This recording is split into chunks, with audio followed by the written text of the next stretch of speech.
Hi, welcome to Yoruba Torah Research. This is Ladipo Jejolola.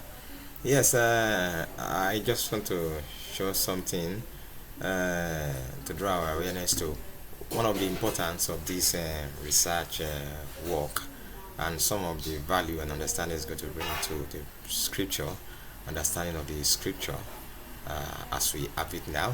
So let's go there. Now, we you can see this. This is the book of Zephaniah chapter 2 verse 14. So verse 14, yeah, say, and they talking about the wrath of Uyoiwa upon some nations, and he mentioned this. He said both they said cormorant and then the bittern shall lodge there in the upper lintel. So we're working on this. We're working on this. So let's search. Now you can see they said ceremonial unclean bird, perhaps pelican or perhaps an extinct bird, exact meaning unknown. So that is what we have presently in the Bible. So what we have, cormorant, is not certain. It's not the meaning. They just look for something to just put there. And when Oyewa is saying some kind of birds are going to take over a place, will it just be one species of bird? He created a lot of birds, so why will one single species be mentioned? So then also here, the second one, the bittern. Here you can first see they said shrinking animal, porcupine, hedgehog, these are animals, and here they said a species of a bird. So you can see, so we are dealing with uncertainty. So there's so many uncertainty in the translation that they don't understand the ancient Hebrew word because the ancient Hebrew language was lost and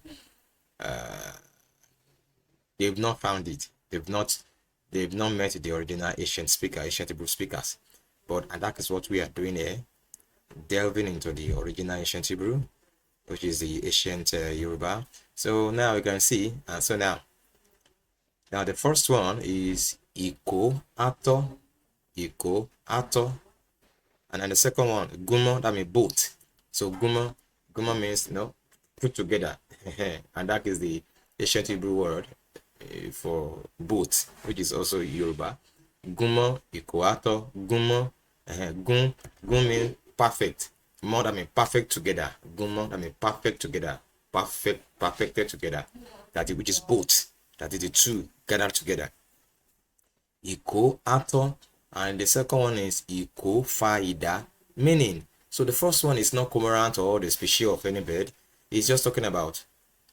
Now, in the prior, he mentioned beast, Ikolu, Ikun, Iye, Tiwa, Ogunwaye, that is that's saying all animals, living things, living beasts.